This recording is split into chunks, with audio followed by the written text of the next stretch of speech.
আসসালামু আলাইকুম রহমতুল্লাহি ওবরকাতু। সম্মানিত দর্শকবিন্দু, আজকে আমরা আলোচনা করব ইস্তেঞ্জা সম্পর্কে, অর্থাৎ পেশাব পায়খানা সম্পর্কে। কিভাবে আমরা পেশাব পায়খানা করব, কোন কোন জায়গায় পেশাব পায়খানা করা না জায়েজ এবং কোন কোন জায়গায় পেশাব পায়খানা করা জায়েজ, এবং ইস্তেঞ্জার পরে আমাদের করণীয় কি বর্জনীয় কি, এই সমস্ত বিষয় নিয়ে আজকে আমরা আলোচনা করব ইনশাআল্লাহ। সম্মানিত দর্শকবিন্দু, সর্বপ্রথম আমরা জানব ইস্তেঞ্জার অর্থ কী।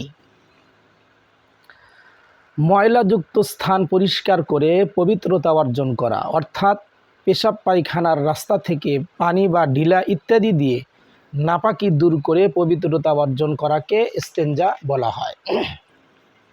ইস্তেঞ্জা করার হুকুম, অর্থাৎ নাপাকি বের হয়ে যদি স্থানচ্যুত না হয়, জায়গাতেই লেগে থাকে, তাহলে পানি দ্বারা অথবা পানির পরিবর্তে ঢিলা দ্বারা পরিষ্কার পবিত্রতা অর্জন করা সুন্নাতে মুআক্কাদা। পেশাব পায়খানা করার পর পানি ব্যবহার করা জরুরি কিনা, নাপাকি যদি এদিক ওদিক ছড়িয়ে না পড়ে তাহলে শুধু ঢিলা ব্যবহার করাই যথেষ্ট, পানি ব্যবহার করা জরুরি নয়। তবে ঢিলা ব্যবহারের পর পানি ব্যবহার করা উত্তম। শুধু কুলুখ ব্যবহারের সময় লক্ষ্য রাখতে হবে যেন কুলুখের দ্বারা সম্পূর্ণ নাপাকি দূরীভূত হয়ে যায়। আর সতর্কতার দাবি এটাই যে কুলুখ ব্যবহারের পর পানি ব্যবহার করে ইস্তেঞ্জা দূর করা, এটা হলো উত্তম। পরিষ্কার পবিত্রতা করা, এটা হলো উত্তম। পানি দিয়ে ইস্তেঞ্জা করা, অর্থাৎ ঢিলা ছাড়া শুধু পানি দিয়ে ইস্তেঞ্জা করা যাবে কিনা। ঢিলা কুলুক ব্যবহার করা হলো সুন্নাত, কারণ ঢিলা কুলুক ব্যবহার না করলে নাপাকি ভালোভাবে পরিষ্কার হয় না। তবে ঢিলা ছাড়া শুধু পানি দিয়ে ইস্তেঞ্জা করা যাবে। এক্ষেত্রে লক্ষ্য রাখতে হবে পেশাবের পর সাথে সাথে পানি ব্যবহার করবে না, কিছুক্ষণ বসে থাকবে, একটু নড়াচড়া করবে, কাশি দিবে, এরপর পানি ব্যবহার করবে। আর যদি কারো পেশাবের ফোঁটা বের হওয়ার রোগ থাকে তাহলে এমন কোনো তদবির করতে হবে যাতে ফোঁটা বের হওয়ার সম্ভাবনা বাকি না থাকে, এরপর পানি ব্যবহার করবে ইনশাল্লাহ। ঢিলা ব্যবহারের বিশেষ কোনো পদ্ধতি আছে কিনা, আসলে ঢিলা ব্যবহারের বিশেষ কোনো পদ্ধতি নেই। তবে পরিচ্ছন্নতার প্রতি পূর্ণ লক্ষ্য রাখতে হবে যেন নাপাকি থেকে না যায়। তবে নাপাকি যদি বের হওয়ার স্থান থেকে ছড়িয়ে না পড়ে তাহলে শুধু ঢিলা ব্যবহার করে ইস্তেঞ্জা করা জায়েজ আছে। এক্ষেত্রে পানি ব্যবহার করা হলো উত্তম। পেশাব পায়খানার জন্য কয়টি ঢিলা ব্যবহার করব আমরা?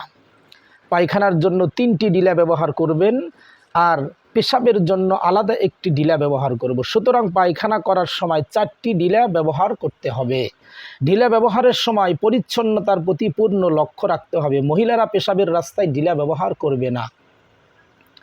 অনেক সময় আমরা পেশাব করার পরে বিভিন্ন রকমের মাটির দ্বারা আমরা কুলুখ করে থাকি, যেমন কেসুর মাটি দিয়ে ঢিলা নেওয়া যাবে কিনা। হ্যাঁ, কেসুর মাটি দিয়ে ঢিলা নেওয়া যাবে। কেসুর মাটি হলো পাক, এটা অপবিত্র নয়। পানি ব্যবহারের পরিমাণ, অর্থাৎ পেশাব পায়খানার সময় কতটুকুন পানি আমরা ব্যবহার করব। ইস্তেঞ্জার সময় পানি ব্যবহারের নির্ধারিত কোনো পরিমাণ নেই, বরং নির্জনে বসে এমনভাবে ধৌত করবে যেন মন সাক্ষী দেয় যে অঙ্গটি পাক হয়ে গেছে। যদি কেউ সন্দেহ মনে হয় তার জন্য বিধান হলো 3 বার বা 7 বার ধুয়ে নিবে, এর চেয়ে বেশি নয়। কোন হাত দিয়ে আমরা ইস্তেঞ্জা পরিষ্কার করব, ডান হাত দিয়ে না বাম হাত দিয়ে? ইস্তেঞ্জা বাম হাত দিয়েই আমরা করব। ওজোর বশত ডান হাত দিয়ে ইস্তেঞ্জা করা জায়েজ আছে, আর ওজোর ছাড়া ডান হাত দিয়ে ইস্তেঞ্জা করা মাকরুহ। যেই সব জিনিস দিয়ে ইস্তেঞ্জা করা নিষেধ, যেমন হাড়, গোবর, লেদা অর্থাৎ বকরির লেদা, বিষ্ঠা, যে কোনো পশু পাখির বিষ্ঠা, কয়লা, কঙ্কর, কাঁচ, পাকা ইট, কাগজ ও খাবার বস্তুর দ্বারা ইস্তেঞ্জা করা নিষেধ। অর্থাৎ পেশাব পায়খানার পরে ঢিলা কুলুক ব্যবহার করা নিষেধ। এগুলো জিনিস দ্বারা, যেই সমস্ত জিনিস দিয়ে ইস্তেঞ্জা করা মাকরুহ, অর্থাৎ পেশাব পায়খানা করার পরে কোন কোন জিনিস দ্বারা ঢিলা কুলুক ব্যবহার করা যাবে না, যেমন জীব জানোয়ারের খাবার, যেমন ঘাস, ভুসি ও খড় ইত্যাদি, মসজিদের চাটাই, ঝাড়ু, গাছের পাতা, জমজমের পানি, অনুমতি ছাড়া অন্যের সম্পদ দিয়ে ইস্তেঞ্জা করাও মাকরুহ।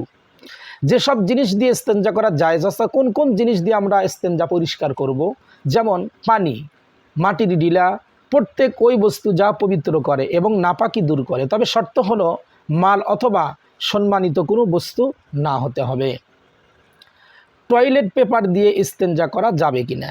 হ্যাঁ, বর্তমান টয়লেট পেপার নামে যে সব কাগজ তৈরি করা হয় তা লেখার যোগ্য নয়, এতে শুষে নেওয়ার ক্ষমতা থাকে, অর্থাৎ পানি শুষে নেওয়ার ক্ষমতা আছে। এজন্য টয়লেট পেপার দিয়ে ইস্তেঞ্জা করা এবং তা ঢিলা হিসাবে ব্যবহার করা সম্পূর্ণ জায়েজ, কোনো সমস্যা নেই। যে ঢিলা একবার ইস্তেঞ্জার ব্যবহার করা হয়েছে তা দিয়ে দ্বিতীয়বার ইস্তেঞ্জা করা যাবে কিনা, অর্থাৎ ঢিলা কুলুখ ব্যবহার করা যাবে কিনা। যেই ঢিলা দ্বারা একবার ইস্তেঞ্জা পরিষ্কার করা হয়েছে তার দ্বারা পুনরায় ইস্তেঞ্জা করা অর্থাৎ ঢিলা কুলুপ করা মাকরু। তবে যদি অধিক প্রয়োজন হয় তাহলে শুকানোর পর ঘষে পরিষ্কার করে দ্বিতীয়বার ব্যবহার করা যাবে একান্ত প্রয়োজন থাকলে। কেবলার দিকে ইস্তেঞ্জা করার হুকুম কি? কেবলার দিকে মুখ করে কিংবা পিঠ করে ইস্তেঞ্জা করা মাকরুহে তাহরিমি তথা না জায়েজ। এমনকি ছোট্ট বাচ্চাদেরকেও কেবলা দিকে মুখ করে কিংবা পিঠ করে ইস্তেঞ্জা না করানো, তাদেরকে করানো নিষেধ আছে। এই জন্য আমরা বাচ্চাদেরকে ছোটোবেলার থেকেই এই শিক্ষা দিব যেন তারা কেবলা দিকে পিঠ এবং মুখ দিয়ে পেশাব পায়খানা কখনোই তারা না করে। ইস্তেঞ্জার অবশিষ্ট পানি, অর্থাৎ যেই পানির দ্বারা আপনি ইস্তেঞ্জা পরিষ্কার করছেন এরপরে যদি কিছু পানি অবশিষ্ট থেকে যায় তাহলে সেই পানি ব্যবহার করা যাবে কিনা। ইস্তেঞ্জার অবশিষ্ট পানি দিয়ে অজু করাও জায়েজ আছে, এমনইভাবে অজুর অবশিষ্ট পানি দিয়েও ইস্তেঞ্জা করা জায়েজ আছে, তবে না করাই ভালো। বাথরুমে যাওয়ার দোয়া কি?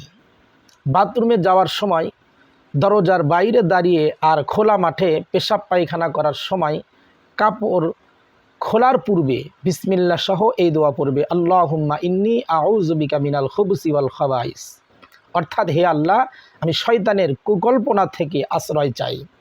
বাথরুম থেকে বের হওয়ার দোয়া, বাথরুম থেকে বের হওয়ার সময় ডান পা দিয়ে বের হবে, এরপর এই দোয়া পড়বে, গুফরানাকা আলহামদুলিল্লাহিল্লাযী আযহাবা আন্নিল আযা ওয়া আফানি, অর্থাৎ হে আল্লাহ আমি তোমার কাছে ক্ষমা চাই, সকল প্রশংসা সেই মহামহিম আল্লাহর যিনি আমার ভিতর থেকে কষ্টদায়ক জিনিসগুলো বের করে দিয়েছেন, সুবহানাল্লাহ, এবং আমাকে শান্তি দিয়েছেন।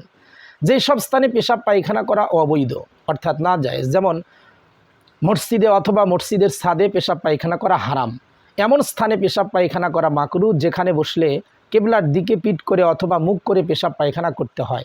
ছোট বাচ্চাদেরও এমন স্থানে বসিয়ে পেশাব পায়খানা করানো মাকরু। জমাকৃত পানিতে পেশাব পায়খানা করা মাকরুহে তাহরিমি, অর্থাৎ একটা জায়গায় পানি জমা করানো আছে অথবা বালতির ভিতরে কোনো পাত্রের ভিতরে তার ভিতরে পেশাব করা মাকরু, মাকরুহে তাহরিমি। আর প্রবাহিত পানিতে পেশাব পায়খানা করা মাকরুহে তানজিহি, অর্থাৎ যেই পানিটা চলমান, সেই চলমান নদীর পানি অথবা ড্রেনের পানি যে কোনো পানি হোক না কেন এই পানিতে পেশাব পায়খানা করা মাকরু তানজিহি। কোনো পাত্রে পেশাব পায়খানা করে পানিতে ফেলানো মাকরু, যেমন পলিথিনের ভিতরে কেউ পেশাব করলো, বোতলের ভিতরে পেশাব করলো, অথবা পায়খানা কোনো একটা পাত্রের ভিতরে করে এটা কোনো পানির ভিতরে ফেলে দেওয়া, এটাও মাকরু। এমনইভাবে গাছের নিচে যার ছায়ায় লোকজন বসে আরাম করে, ফুল ও ফল দেয় এমন গাছের নিচে, প্রাণীদের মাঝখানে বসে, মসজিদ ও ঈদগাহে এত কাছে যে দুর্গন্ধের কারণে নামাজিদের কষ্ট হয়, কবরের উপর বসে, অজু গোসলের স্থানে, চলার পথে, কোনো গর্তের ছিদ্রে, রাস্তার কাছে, এসব স্থানে পেশাব পায়খানা করা মাকরু। দাঁড়িয়ে পেশাব করার হুকুম কি? বিনা ওজরে দাঁড়িয়ে পেশাব করা মাকরুহে তাহরিমি তথা একদম নিষেধ, তবে ওজরের কারণে দাঁড়িয়ে পেশাব করা মাকরু নয়। কোনো ব্যক্তির যদি কোনো সমস্যা থাকে, বসতে না পারে অথবা বসলে কোনো সমস্যা হয়, সেক্ষেত্রে দাঁড়িয়ে পেশাব করতে পারবে। এছাড়া ওজর ব্যতীত মানে শরীয়ত সম্মত কোনো ওজুর ব্যতীত দাঁড়িয়ে পেশাব করা না জায়েজ।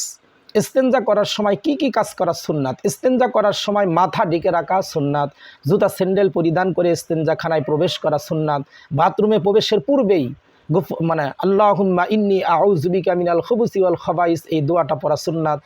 দোয়া পড়ার পর বাম পা দিয়ে বাথরুমে প্রবেশ করা, কেবলা দিকে মুখ করে বা পিঠ করে না বসা, যথাসম্ভব বসার নিকটবর্তী হয়ে সতর খোলা এবং বসা অবস্থায় পেশাব পায়খানা করা, দাঁড়িয়ে পেশাব না করা, পেশাবের ছিটা হতে অত্যন্ত সতর্কতার সাথে বেঁচে থাকা, পানি খরচ করার পূর্বে ঢিলা কুলুফ বা টয়লেট পেপার ব্যবহার করা, বাম হাত দিয়ে ইস্তেঞ্জা পরিষ্কার করা, পেশাবের ফোঁটা আসা বন্ধ হওয়ার জন্য আড়ালে সামান্য চলাফেরা করা, যেখানে পেশাব পায়খানার জন্য নির্ধারিত কোনো জায়গা নেই সেখানে এমনভাবে বসা যেন সতর নজরে না পড়ে, পেশাবের জন্য নরম স্থান তালাশ করা, অর্থাৎ আপনার পেশাবটা যেন চুষে নেয় এরকম একটা জায়গা তালাশ করা, বের হওয়া হওয়ার সময় ডান পা দিয়ে বের হওয়া, বাইরে এসে এরপরে এই দোয়াটা পড়া, গুফরানাকা আলহামদুলিল্লাহিল্লাযী আযহাবা আন্নিল আযা ওয়া আফানি। আলহামদুলিল্লাহ, আজকে এতটুকু পর্যন্তই আলোচনা হলো। এরপরের পর্বতে ইনশাআল্লাহ আমরা হায়েজ সম্পর্কে আলোচনা করব, অর্থাৎ মহিলাদের মাসিক ঋতুস্রাব নিয়ে আমরা বিস্তারিত আলোচনা করব ইনশাআল্লাহ। আমাদের সাথে থাকার জন্য ধন্যবাদ। আগামী পর্বতেও আমাদের সাথে থাকবেন। বিশেষ করে আপনাদেরকে অনুরোধ করব, মাসাইল বিষয়ক আমার এই ভিডিওগুলো প্রত্যেক দিন সবার আগে পাওয়ার জন্য ইউটিউব চ্যানেলে আমার রহমান টিভি নামক একটা চ্যানেল রয়েছে, সেই চ্যানেলটি দাওয়াতের উদ্দেশ্যে সকলেই সাবস্ক্রাইব করে রাখবেন ইনশাআল্লাহ। আসসালামু আলাইকুম ওয়া রাহমাতুল্লাহি ওয়া বারাকাতুহু।